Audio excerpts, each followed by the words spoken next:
Hey, my dear students, what's up? I hope you're so fine and you're so happy. And I'm also very cool and I'm also very happy like every time. आपको पता है कि हम अक्सर life में कुछ करना चाहते हैं. सबके दिमाग में कुछ ना कुछ गोल होता है, कुछ ना कुछ ड्रीम होता है. लेकिन इनमें से कुछ सक्सेस हो जाते हैं और कुछ सक्सेस नहीं हो पाते. तो अगर आप किसी से पूछोगे, उस व्यक्ति से पूछोगे कि आप सक्सेस कैसे हुए, how did you get your success, your achievement, तो जिसने सक्सेस हो गए वो क्या बोलेंगे कि मैंने अपना डेस्टिनी खुद बनाया. लेकिन जो सक्सेस नहीं हो पाए वो क्या बोलेंगे, मेरे किस्मत में था ही नहीं. क्वेश्चन आता है कि एक्चुअल में डेस्टिनी हम बदल सकते हैं या फिर क्या एक्चुअल में हम डेस्टिनी को नहीं बदल सकते. तो देखो, इस बारे में क्या बहुत बड़ी आर्गुमेंट है. इसमें कोई बोलेगा डेस्टिनी है, कोई बोलेगा डेस्टिनी नहीं है. मैं उस बारे में डिस्कस नहीं कर रहा हूँ, फिर नहीं तो टॉपिक बहुत लंबा हो जाएगा. मैं डिस्कस कर रहा हूँ कि अगर आपकी कोई गोल है, अगर आप लाइफ में कुछ करना चाहते हो, चाहे वो एग्ज़ाम में नंबर पाना हो, चाहे वो आप लंबा होना चाहते हो, चाहे आप बॉडी बिल्डर होना चाहते हो, चाहे आप एक एथलेटिक्स बनना चाहते हो, चाहे आप बॉक्सर बनना चाहते हो, चाहे आप स्विमर बनना चाहते हो, चाहे आप एक एयरफोर्स बनना चाहते हो, आर्मी बनना चाहते हो, सॉफ्टवेयर इंजीनियर बनना चाहते हो, आपका कोई सा भी गोल हो, आप कुकिंग में मास्टर होना चाहते हो, आप एक्टर बनना चाहते हो, मॉडलर बनना चाहते हो, या फिर आप मार्शल आर्टिस्ट बनना चाहते हो, ऐसे बहुत सारे हमारे आसपास गोल है, अचीवमेंट है. आप हैंडसम बनना चाहते हो, ब्यूटीफुल बनना चाहते हो, कितने सारे चीज़ें हैं. तो अगर आपके लाइफ में ऐसा कुछ गोल है और आपको नहीं पता उसको हम अचीवमेंट कैसे करेंगे, तो डेफिनेटली आप किसी के गाइडेंस लेंगे, आप किसी के सहारा लेंगे, आप किसी से कुछ ना कुछ सीखना चाहोगे. तो हमेशा याद रखना, आप किसी का भी गाइडेंस ले लो. वो ट्रेनर कितना भी अच्छा हो, वो इंस्टीट्यूट कितना भी अच्छा हो, वो एकेडमी कितना भी अच्छा हो, लेकिन जब तक आप खुद ट्राई नहीं करोगे तब तक आप सक्सेस कभी नहीं हो पाओगे. आपको सबसे पहले खुद ट्राई करना पड़ेगा. यानी वो जो भी आपको कह रहा है, जब तक आप खुद नहीं करोगे, उनकी इंस्ट्रक्शन एक एक चीज़ फॉलो नहीं करोगे, तब तक आप लाइफ में अचीवमेंट नहीं कर पाओगे. And it's a fact, it's a reality. कई बार जैसे हमको स्पोकन इंग्लिश सीखना होता है तो हम इंस्टीट्यूट ज्वाइन कर लेते हैं और फिर 2 महीने बाद हम इंग्लिश नहीं बोल पाते. तो उसका जस्ट रीज़न यही है क्योंकि हमने खुद अपने तरफ से ट्राई नहीं किया.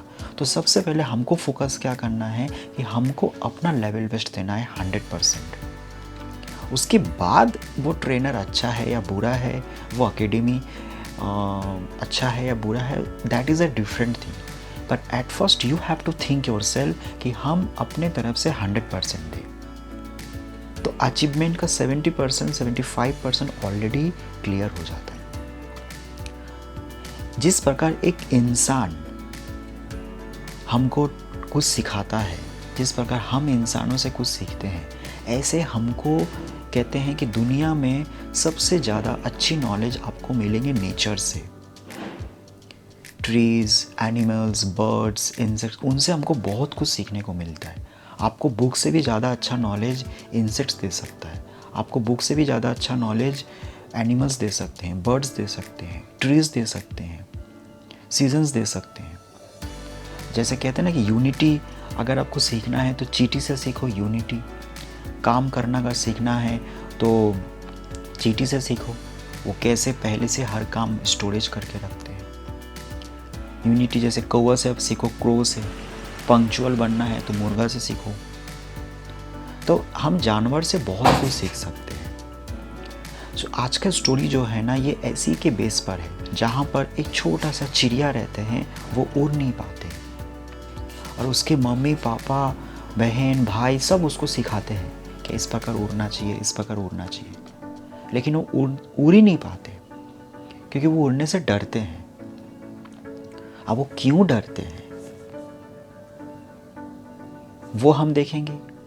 और लास्ट में एक समय के बाद ना उसके मम्मी पापा, उसके भाई बहन सब उसको छोड़ देते हैं, उसके हाल में छोड़ देते हैं और छोड़कर चले जाते हैं। अब हम देखेंगे आगे क्या होता है। क्या वो चिड़िया लास्ट में उड़ पाते हैं या फिर अकेले हो जाते जीवन में। ये जो स्टोरी है क्लास 10th की स्टोरी है, जिसका 2 पार्ट है। तो ये पहला पार्ट है, हेडिंग है 2 स्टोरीज़ अबाउट फ्लाइंग, और उसमें से ये पहला पार्ट है हिज फर्स्ट फ्लाइट। और इसमें एक सेकंड पार्ट है जो मैं आपको नेक्स्ट टाइम बताने जा रहा हूँ। So without getting late, let's have a look.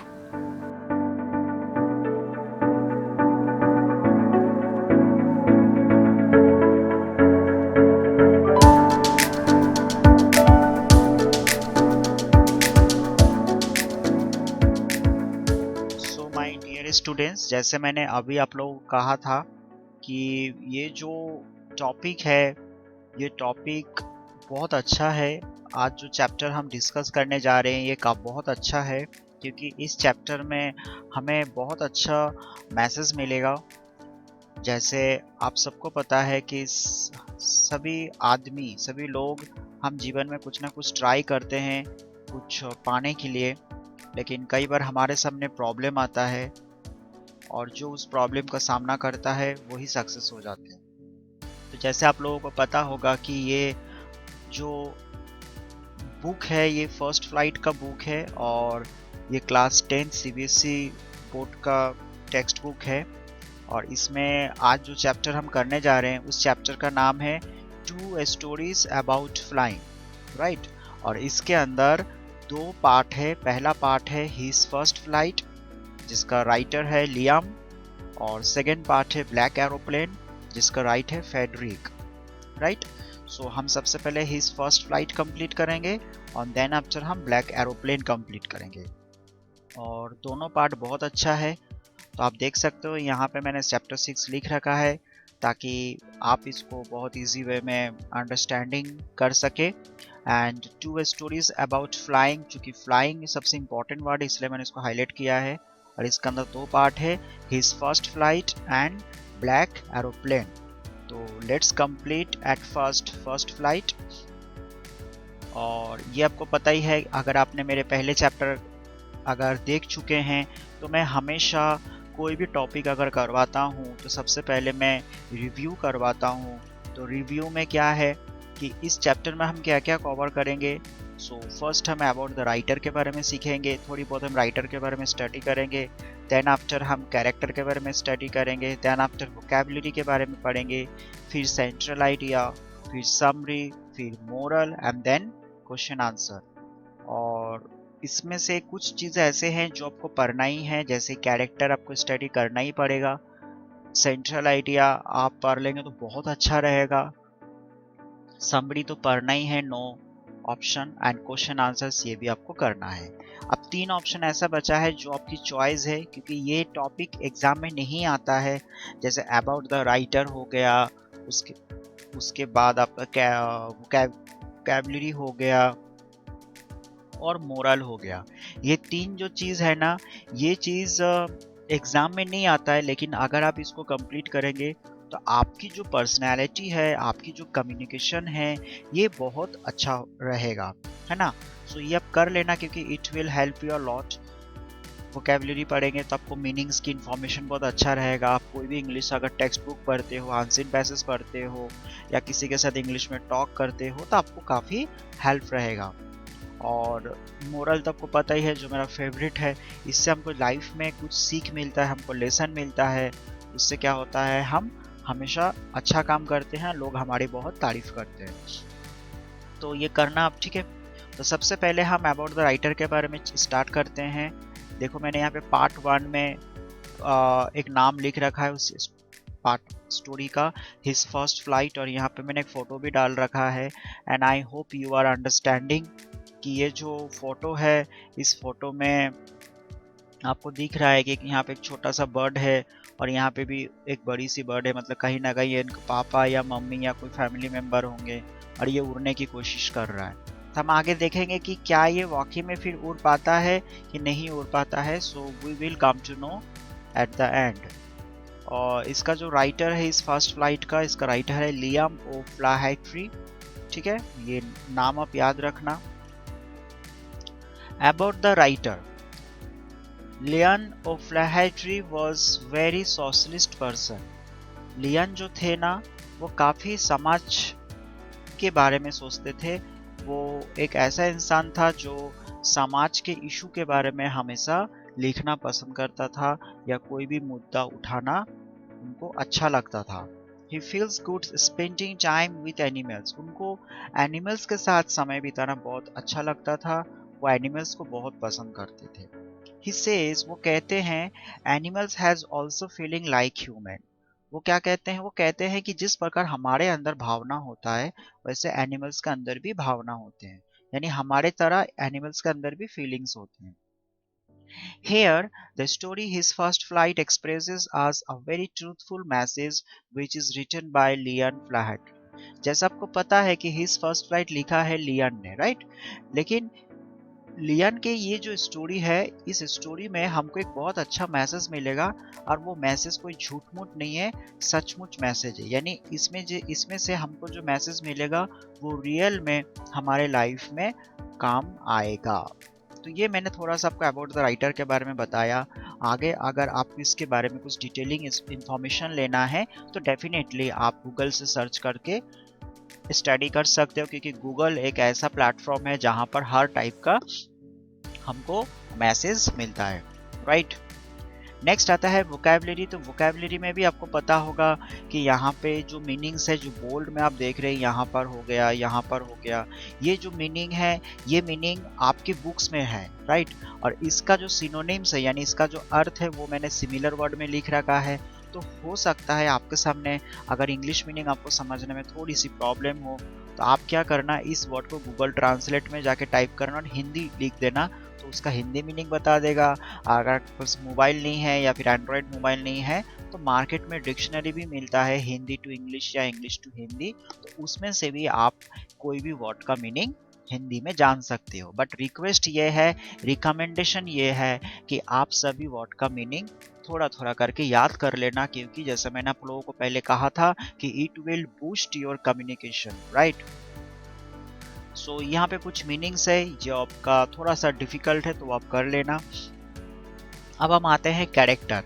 तो देखो, इसमें कैरेक्टर तो दो ही है इस स्टोरी में, जो रोल प्ले कर रहे, कैरेक्टर का जो रोल प्ले कर रहे, दो ही कैरेक्टर है। एक है सीगुल्स की फैमिली, यानी सीगुल्स क्या होते हैं? सीगुल्स मतलब होता है, सी मतलब समुद्र और गुल्स मतलब पक्षी, यानी समुद्री पक्षी।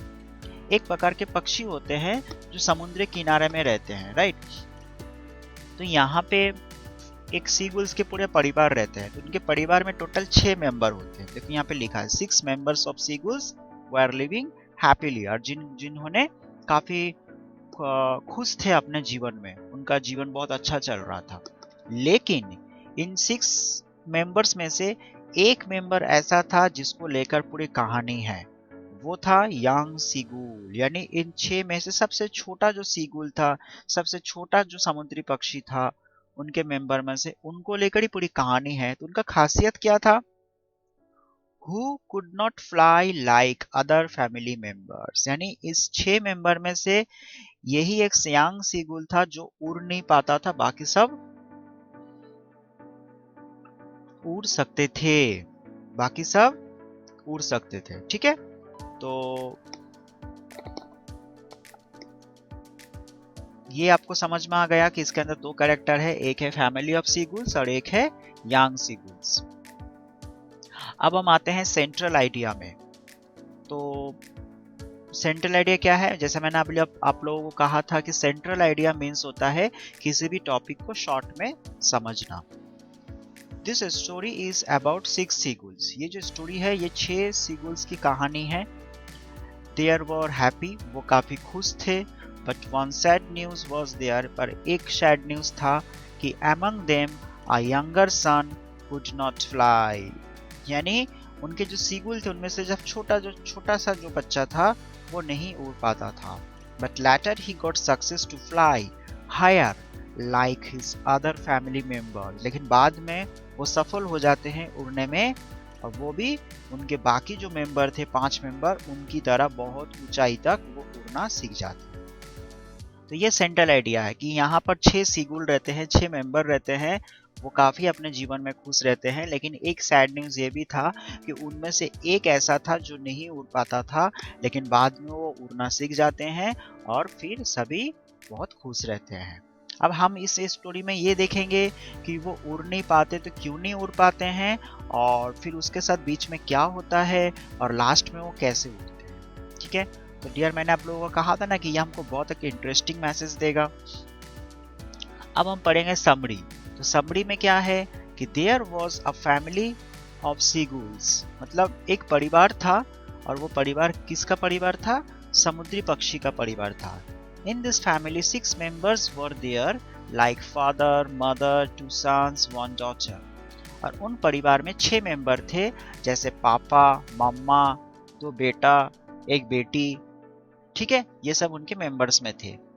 Everyone was expert in flying, और सभी बहुत अच्छे सभी एक्सपर्ट थे उड़ने में। But youngest son could not fly, लेकिन उनमें से जो छोटा सा जो उनका बेटा था, छोटा सा जो भाई था, वो नहीं उड़ पाता था। Father, mother and all try to teach him how to fly, मतलब उनके परिवार में जो पापा थे, उनके मम्मा थे, और भी जो भाई बहन थे, सबने बहुत कोशिश किए उनको सिखाने के लिए कि किस प्रकार उड़ा जा सके। But younger seagull could not fly, लेकिन वो जो छोटा सा जो समुद्री पक्षी था वो उड़ ही नहीं पाया। Family members encouraged him, but yet he could not relieve fear from mind। जो मैंने अभी आप लोगों को कहा था ना, एक मैसेज मिलेगा कि उनके परिवार बहुत उनको उत्साहित करने की कोशिश करते थे कि चलो उड़ो, कम ऑन उड़ो, आप उड़ सकते हो, लेकिन कोई भी उनके मन से डर नहीं निकाल पाया। यहाँ पे उनके मन से मतलब वो जो यंगर सीगुल था ना, उनके मन में एक डर था कि अगर मैं उड़ने जाऊं तो शायद मैं गिर जाऊंगा और मैं मर जाऊं। ये उनके मन में डर था। ठीक है, एट लास्ट, अंत में, all members left him alone on the top of the हिल। वो जो सीगुल्स थे ना, वो लोग पहाड़ के ऊपर रहते थे, तो उनके मम्मी पापा बहन भाई सब उनको कोशिश करते थे कि हमारे तरह मेरा भाई भी सीख जाए, ये छोटा सा है, ये भी उड़ना सीख जाए तो हम दूसरी जगह जा सकेंगे। लेकिन यंगर सीगुल कोशिश भी नहीं करता था और उनके मन में डर रहता था, तो उस वजह से वो उड़ नहीं पाता था। तो एक दिन क्या हुआ कि उनके मम्मी पापा, उनके जो मेंबर्स थे ना, सब थक चुके थे। अब उन्होंने ये डिसाइड किया था कि अब हो गया है, अब इनको छोड़ दो पहाड़ में अकेला, क्योंकि ये तो कोशिश कर नहीं रहा है और इनके लिए हम रुक नहीं सकते ज़्यादा दिन, क्योंकि हमको दूसरी जगह भी जाना है। तो उसको क्या किया, सबने अकेला छोड़ दिया पहाड़ के ऊपर। They said he will die इधर इन हॉट और इन हंगर। उन्होंने क्या कहा कि अब तुम यहाँ पर अकेले रहो, अब तुम यहीं पे मर जाओगे, या तो गर्मियों में या फिर भूखे में, क्योंकि तुम तो कोशिश नहीं कर रहे उड़ने की, और हम कब तक तुमको तुम्हारा मदद करेंगे। तो ये कहकर उनको अकेला छोड़ दिया। Younger seagull felt lonely. वो जो समुद्री पक्षी था ना छोटा सा, उनको बहुत अकेलापन महसूस हो रहा था, क्योंकि उनको सबने छोड़ दिया। He noticed father was enjoying in the water। सबने उनको पहाड़ के ऊपर छोड़कर वो सब समुद्र के अंदर चले गए। उन्होंने क्या देखा कि उनके पापा पानी में काफी मस्ती कर रहा था। Brother was diving in the water. भाई बार बार पानी में डुबकी लगा रहा था और फिर उठ रहा था। Sister was eating fish. और उनके जो बहन थी वो मछली खा रही थी। But mother was sitting quietly. लेकिन उनके जो मम्मा थे वो काफी चुपचाप बैठी थी। No one among them gave importance to younger seagull. लेकिन उनमें से जितने भी थे ना, कोई भी यंगर सीगुल की तरफ देख नहीं रहा था। सब अपने अपने काम कर रहे थे, सब अपने अपने व्यस्त थे।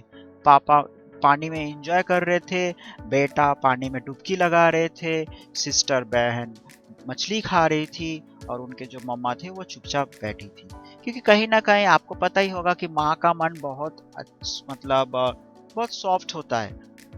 तो माँ सोच रहे थे कि काश मेरा बेटा उड़ना सीख जाते, क्योंकि आपको पता होगा कि कई बार ऐसा होता है कि it is happening with all of us कि घर पे अगर पेरेंट्स हमको कुछ बोले तो कई बार मम्मा नहीं चाहते हुए भी उनको करना पड़ता है, ठीक है।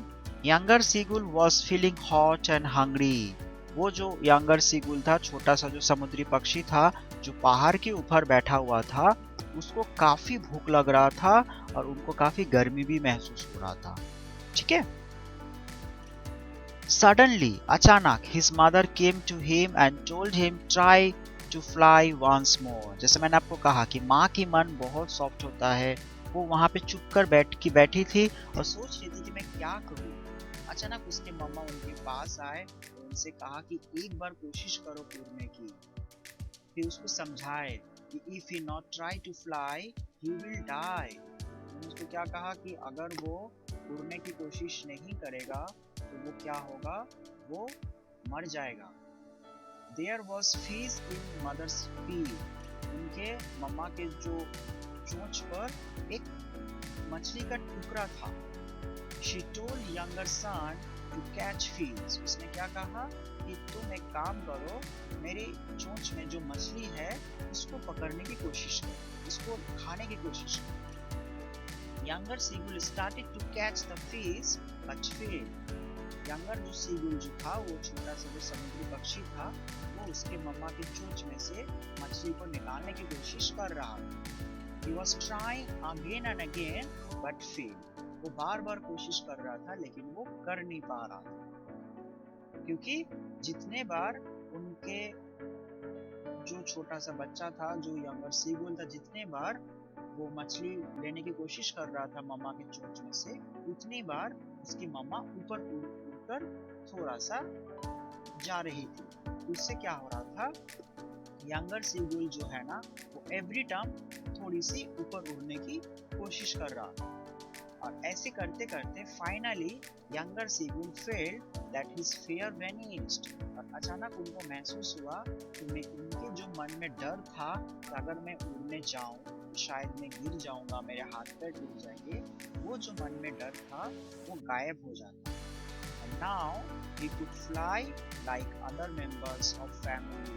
और अचानक उनको ऐसा लगता है कि अब वो उड़ सकता है बाकी मेंबर की तरह। अचानक उसके मम्मी की चोंच में से मछली निकालने के चक्कर में वो जो यंगर सीगुल था वो कब का बहुत आसमान तक उड़ जाता है, उसको पता ही नहीं रहता है, क्योंकि उसका लक्ष्य रहता है कि मम्मी की चोंच में से मुझे वो मछली खाना है, और अगर मैं वो मछली नहीं खाऊं तो मैं भूखे मर जाऊंगा, मैं गर्मियों में मर जाऊंगा। उसको हटाने के लिए उसने मम्मा की बात माने और उसकी चोंच में से मछली निकालने के चक्कर में वो कब का उस पहाड़ को छोड़कर आसमान की तरफ उड़ने लगते हैं, उसको पता ही नहीं। और ये चीज देखकर जो उनके पापा, उनके बेटा, उनकी बेटी यानी भाई बहन सब एकदम से देखने लगते हैं, अरे मेरा छोटा भाई तो मम्मी के पीछे पीछे उड़ रहा है आसमान में। ये देखकर वो लोग बहुत खुश हो जाते हैं। And that time every member of seagulls come to him. उनके पास आते हैं सभी मेंबर्स एंड चीयर हिम, उत्साहित करते हैं। All members were so happy. और उनके परिवार में जितने भी मेंबर्स थे सबके सब बहुत खुश हो जाते हैं, क्योंकि उनके परिवार में वही एक छोटा सा सीगुल था जो बिल्कुल नहीं उड़ पाता था, लेकिन आखिरकार वो उड़ना सीख जाते हैं और उनके मम्मी भी बहुत खुश हो जाते हैं, वो भी बहुत खुश हो जाते हैं। और इस प्रकार ये स्टोरी यहीं पर खत्म हो जाता है। ये था, इस स्टोरी का नाम था हिज फर्स्ट फ्लाइट, यानी पहली बार जब यंगर सीगुल उड़ना सीखते हैं तो सबको कैसा महसूस होता है और उसको भी कैसा महसूस होता है, राइट। अब हम देखेंगे कि इस स्टोरी में हमको मोरल्स क्या मिला। आई होप आपको ये समझ में आया होगा। छोटा सा स्टोरी है बट बहुत क्यूट स्टोरी है। मोरल ये है कि until you do not give efforts to win something, no one can help you to win at all. जब तक आप खुद कोशिश नहीं करोगे कुछ भी चीज पाने के लिए, कोई भी आपको बिल्कुल मदद नहीं कर सकता। यानी जीवन में अगर आप कुछ चीज पाना चाहते हो तो जब तक आप खुद कोशिश नहीं करोगे तब तक कोई भी आपको हेल्प नहीं कर सकता। इसलिए आज से, अभी से, इसी वक्त से अगर आपके जीवन में कोई भी लक्ष्य है, कोई भी गोल है, तो पहले आपको कोशिश करनी पड़ेगी, उसके बाद ही आपको, चाहे वो टीचर हो, कोई ट्रेनर हो, कोई भी XYZ, वो आपको हेल्प कर पाए। तो अगर कोई आपको हेल्प कर रहा है तो उसका 75% पहले आपको ट्राई करना है, 25% उन पर डिपेंड। ठीक है, तो हमेशा कोशिश करते रहना चाहिए। हार जीत लगे रहते हैं, कोशिश करने जाओगे तो प्रॉब्लम आएगी, लेकिन उसी प्रॉब्लम को सामना करते करते ही आपको अपना लक्ष्य मिलेगा या फिर अपने लक्ष्य तक आप पहुंच सकते हैं। ये टॉपिक आई होप आपको समझ में आया होगा। इसके बाद नेक्स्ट और एक पार्ट है जिसका नाम है ब्लैक एरोप्लेन। तो वो ब्लैक एरोप्लेन हम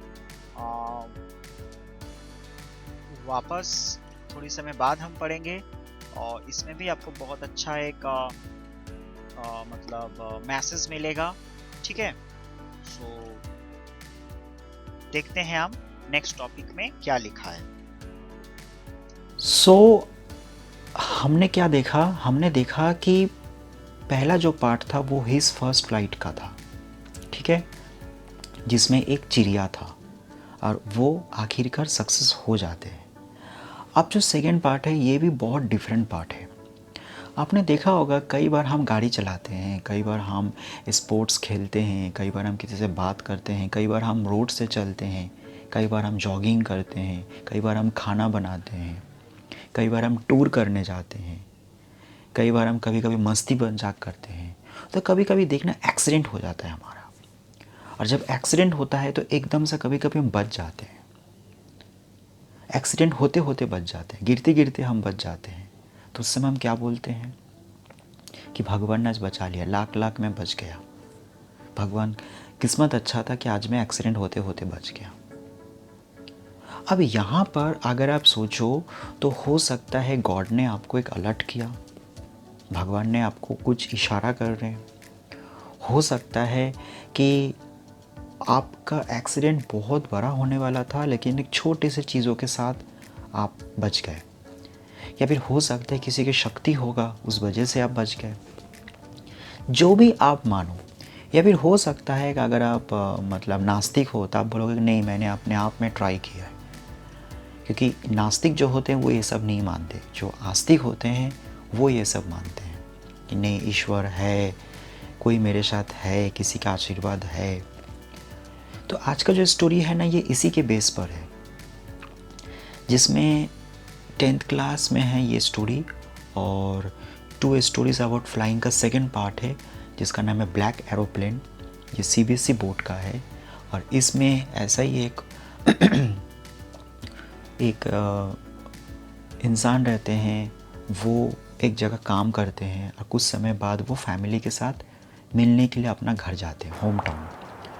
लेकिन जब वो होम टाउन जाते हैं तो उस समय उनके सामने बहुत बड़ी प्रॉब्लम आता है, और वो सोचते हैं कि अब मैं पूरी तरीके से मर चुका हूँगा, लेकिन वो जिंदा बच जाते हैं सडनली। और उसके साथ वहाँ पर जो हैपनिंग होता है, जो इंसिडेंट होता है, वो जो चीज़ देखते हैं वो देखकर वो कम्प्लीटली चौंक जाते हैं। अब वो क्या चीज़ है वो आज हम इस स्टोरी में सीखेंगे, पर जो भी सीखेंगे कहीं ना कहीं आपको एक मैसेज ज़रूर मिलेगा। पहले वाले स्टोरी में भी आपको मैसेज मिला था और इसमें भी आपको एक ब्यूटीफुल मैसेज मिलेगा। So my dear students, without getting late, let's have a look.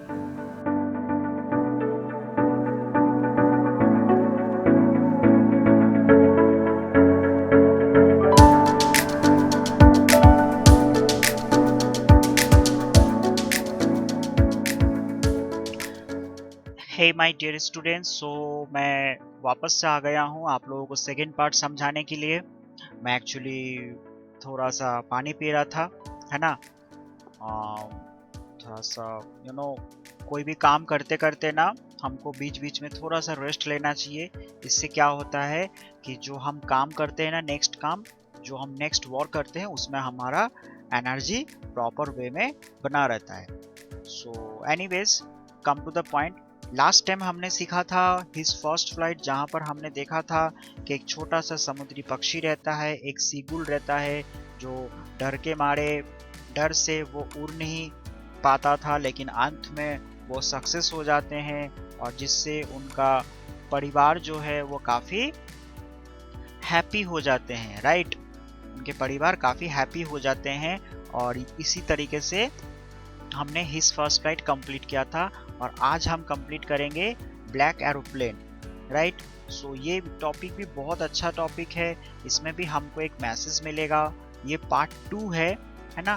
Black aeroplane आप देख रहे हो कि यहाँ पे मैंने एक फ़ोटो डाल रखा है और आपको पता होगा कि अक्सर हमारे जीवन में कुछ ना कुछ प्रॉब्लम्स आते रहते हैं, चाहे आप वॉकिंग कर रहे हो, चाहे आप गाड़ी से जा रहे हो, चाहे आप ट्रेन से जा रहे हो, चाहे आप प्लेन से जा रहे हो, कभी ना कभी प्रॉब्लम्स आती रहती है। तो कभी कभी उस प्रॉब्लम से कोई बच निकलता है और कभी कभी उस प्रॉब्लम का सामना कोई कर नहीं पाता है और दुनिया छोड़कर हमेशा के लिए चले जाता है।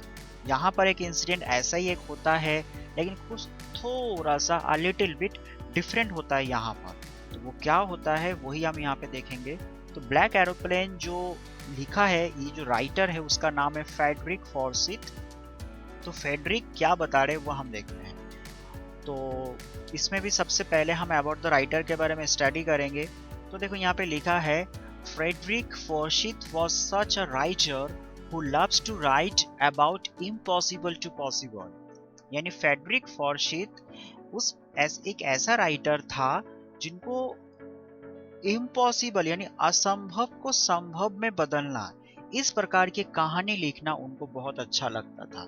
या फिर असंभव को संभव में कन्वर्ट करना, इम्पॉसिबल को पॉसिबल में कन्वर्ट करना, इस प्रकार की स्टोरी पढ़ना, इस प्रकार की कोई कहानी या इस प्रकार के कोई मैसेज लिखना इनको बहुत अच्छा लगता था। He had a great sensation to handle the situation. उनको किसी भी प्रकार के जो प्रॉब्लम का सामना करना और उनको हैंडल करना, उनको शॉर्ट आउट करना, ये उनको बहुत अच्छा लगता था, क्योंकि उनके अंदर जो फीलिंग था ना वो कमाल का था। यानी उनके सामने अगर कोई प्रॉब्लम आता था तो उस प्रॉब्लम को बहुत इजी वे में वो समझ जाता था कि इसको मैं किस प्रकार हैंडल करूं, किस प्रकार कन्विंस करूं।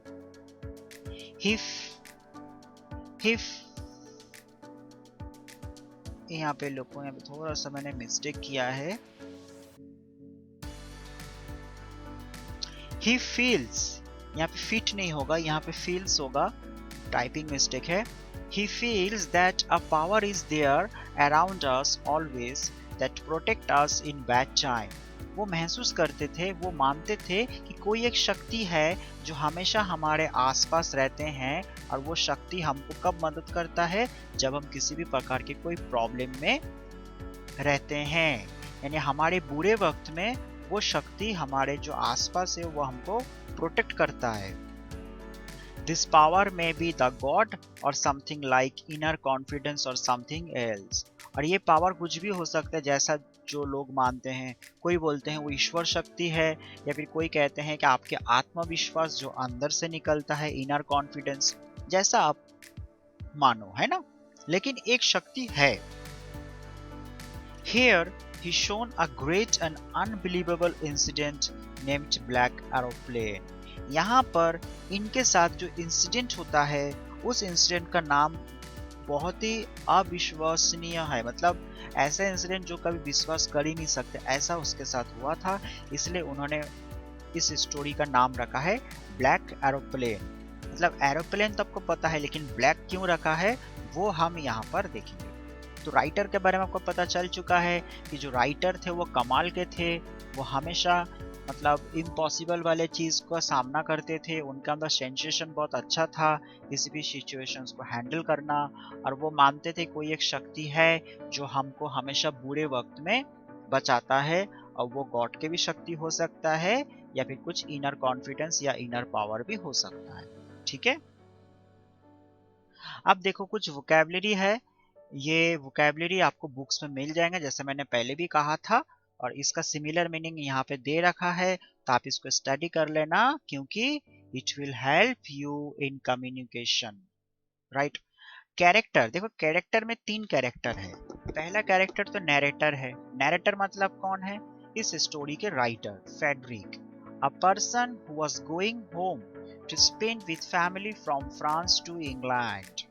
यानी इस स्टोरी में ये जो फ्रेडरिक है ना, ये अपने फैमिली के साथ समय बिताना चाहते थे, क्रिसमस में, इसलिए वो फ्रांस से इंग्लैंड जा रहे थे। फ्रांस में क्यों? क्योंकि वो फ्रांस में काम करते थे और इंग्लैंड उनका होम टाउन था, तो वो छुट्टियां मनाने फ्रांस से इंग्लैंड जा रहे थे। ब्लैक एरोप्लेन क्या है? A person who told to narrator to follow in bad weather in the sky. मतलब जब नरेटर के साथ प्रॉब्लम हुआ था आसमान में एरोप्लेन के अंदर, उस समय एक ब्लैक एरोप्लेन उनको कहा था कि वो उनको फॉलो करे। थोड़ा सा अजीब है ना? यहाँ पे ब्लैक एरोप्लेन क्या है कि वो पर्सन जिसने नरेटर को कहा था, यानी फेडरिक को कहा था कि तुम मुझे फॉलो करो। कब? जब फेडरिक फंस चुके थे आसमान में। नेक्स्ट आता है लेडी कंट्रोलर। ये कौन है? A lady who was giving instruction to narrator of the airways। मतलब जब नरेटर इंग्लैंड में एयरपोर्ट पर उतरने वाले थे, तो उस समय एक लेडी कंट्रोलर उनको इंस्ट्रक्शन दे रहे थे कि आपको कहाँ उतरना है, कैसे उतरना है वो। ठीक है, तो इस प्रकार से इस स्टोरी में 3 कैरेक्टर है। पहला है नरेटर यानी फेडरिक फोर्सिथ। मैं आपको पहले बता दूं कि इस स्टोरी में फेडरिक खुद ही है जो फ्रांस से इंग्लैंड जा रहे थे, यानी इनका पर्सनल स्टोरी है ना, लाइफ के एक्सपीरियंस इन्होंने शेयर किया है, मतलब रियल स्टोरी आप बोल सकते हैं। दूसरा है ब्लैक एरोप्लेन और तीसरा है लेडी कंट्रोल। अब हम स्टोरी देखते हैं। सेंट्रल आइडिया पहले पढ़ लेते हैं। This story is about illusion to reality. ये जो स्टोरी है ना, ये कल्पना से वास्तविक में बनाना, ये इस टाइप की स्टोरी। मतलब आप सोचो तो कल्पना है, लेकिन अगर देखो तो कल्पना को वास्तविक में परिणित करना, कन्वर्ट करना, इस टाइप का की स्टोरी है। इल्यूजन मतलब होता है कल्पना। A person was going to spend time with family in holiday। इस कहानी में एक आदमी रहता है जो अपने परिवार के साथ समय बिताने के लिए उनके घर पर जाते हैं। He was happy, वो काफी खुश थे। But suddenly he was in problem, लेकिन अचानक उनके सामने एक प्रॉब्लम आता है। At that moment someone helped him and he got saved। और उस प्रॉब्लम के समय उनको कोई मदद करता है और उसके बाद वो उस प्रॉब्लम से सेफ हो जाते हैं और वो बच निकलता है। तो ये है इस कहानी का सेंट्रल आइडिया कि ये जो कहानी है ये कल्पना से वास्तविक में कैसे बदलता है, ये इस टाइप की स्टोरी है। और इस स्टोरी में एक आदमी रहता है जो अपने परिवार के साथ समय बिताने के लिए अपना घर जाते हैं छुट्टियों में। वहाँ पर उनके सामने बहुत बड़ी प्रॉब्लम आती है, लेकिन बाद में कोई और उनको मदद करता है और वो बच निकलता है। अब हम देखेंगे कि किस टाइप का प्रॉब्लम आता है, कहाँ पे वो छुट्टी मनाने जाते हैं हॉलीडे, और बाद में वो कैसे बचते हैं। ठीक है, तो समरी में देखते हैं। This story is written by Frederick Forsyth. ये जो स्टोरी है ये किसने लिखा है? फ्रेडरिक ने, right. He was happy because after long time he was going home to meet family। बहुत समय बाद वो बहुत खुश थे क्योंकि बहुत समय बाद वो छुट्टियां मनाने के लिए परिवार के पास जा रहे थे। Everything was good, सब कुछ अच्छा था। He was going from France to England। और वो छुट्टी मनाने कहाँ जा रहे थे? इंग्लैंड में। वो कहाँ जॉब करते थे? फ्रांस में, right. The weather was good from above। और उस समय वेदर भी बहुत अच्छा था। The Paris city was looking awesome। और जो पेरिस सिटी था वो भी काफी अच्छा दिख रहा था। He was getting information from a lady controller time to time about the air route। मतलब जब वो जो नरेटर है फ्रेडरिक है, जब वो इंग्लैंड के लिए प्रस्थान कर चुके थे, मतलब निकल चुके थे, तो उस समय आसमान से सब कुछ वेदर साफ दिख रहा था, पेरिस सिटी बहुत अच्छा दिख रहा था, और time to time lady controller air route के बारे में बता रहा था कि इस रूट में अभी एयर रूट में कोई प्रॉब्लम नहीं है, आप सेफ चला सकते हो। जैसा आपने देखा होगा ना, ट्रेन जब चलती है तो ट्रेन में भी टाइम टू टाइम बताया जाता है कि ट्रेन का भी यहाँ पे कोई ट्रेन खड़ी है कि नहीं है, तो आपको भी हॉल्ट करना है। आपने देखा होगा अक्सर कई बार कुछ ट्रेन ना बीच में रुक जाता है या स्टेशन में बहुत समय तक रुक जाते हैं जब तक कोई दूसरा ट्रेन पास नहीं होते। तो ऐसे एयरपोर्ट में भी होता है और शिप में भी होता है। ठीक है, कि कभी ना कभी वेदर्स में प्रॉब्लम होती रहती है। तो हर जगह पे एक लेडी कंट्रोलर रहते हैं जो पायलट को हमेशा ये बताते रहते हैं कि हाँ आपके रास्ते पे कोई प्रॉब्लम नहीं है। तो यहाँ पे भी लेडी कंट्रोलर फेडरिक को टाइम टू टाइम बता रही थी कि रूट में कोई प्रॉब्लम नहीं। बट अचानक suddenly narrator saw weather became very bad. अचानक नैरेटर ने क्या देखा कि वो जो वेदर जहाँ पर साफ था, अचानक वेदर काफी खराब हो जाते हैं। और उस समय ही वॉज नर्वस, वो काफी डर जाता है, वो नर्वस हो जाते हैं। He was praying to God, वो भगवान को प्रे कर रहा था। एट वंस, अचानक, he saw a black aeroplane near his plane. मतलब वो भगवान को प्रे कर रहा था कि हे भगवान मुझको बचाओ, मैं क्या करूं, क्योंकि वेदर इतना खराब हो चुका था कि चारों तरफ कुछ दिख ही नहीं रहा था, सिर्फ ब्लैक और ब्लैक, ब्लैक और ब्लैक। अचानक उनको ना एक काला सा एरोप्लेन दिखता है जो उनके बिल्कुल पास में रहता है, और उसमें से उनको एक फ्रेंड दिखता है जो उनको क्या ऑर्डर करते हैं। देखो यहाँ पे लिखा है that friend order to narrator to follow him. उसके अंदर उसी ब्लैक एरोप्लेन पर एक फ्रेंड रहता है जो उनको कहता है कि तुम मुझे फॉलो करो, क्योंकि नैरेटर के सामने जब प्रॉब्लम आता है तो नैरेटर प्रॉपर वे में प्लेन चला ही नहीं पाते, क्योंकि वो डर जाता है कि अब मैं करूँ क्या। तो उसी समय उनको ऐसा लगता है कि सामने कोई एरोप्लेन है जो उनको कह रहा है कि मैं जैसे जैसा जिस जिस रूट पर मैं जा रहा हूँ तुम मुझे फॉलो करो। तो नैरेटर हैड नो चॉइस, उनके पास कोई चॉइस नहीं था। सो ही स्टार्टेड टू फॉलो, इसलिए उसने क्या किया, उसी ब्लैक एरोप्लेन को फॉलो करने लगा आसमान में। आफ्टर फ्यू टाइम्स, कुछ समय बाद, he could see light of airport. अचानक कुछ समय बाद उनको एयरपोर्ट मतलब हवाई स्टेशन की लाइट दिखने लगता है। Narrator inform to lady controller to arrange to landing space. और नैरेटर यानी फेडरिक जो लेडी कंट्रोलर है एयरपोर्ट का, उनको क्या बोलते हैं कि मेरे साथ और एक एरोप्लेन है, तो तुम 2 एरोप्लेन का लैंडिंग जगह बनाना, क्योंकि मेरा एक जगह पर मेरा एरोप्लेन लैंडिंग होगा और दूसरी जगह पर मेरा एक फ्रेंड है उसका भी एरोप्लेन लैंडिंग होगा, ठीक है। But Lady Controller replied that there was no other aeroplane except his aeroplane.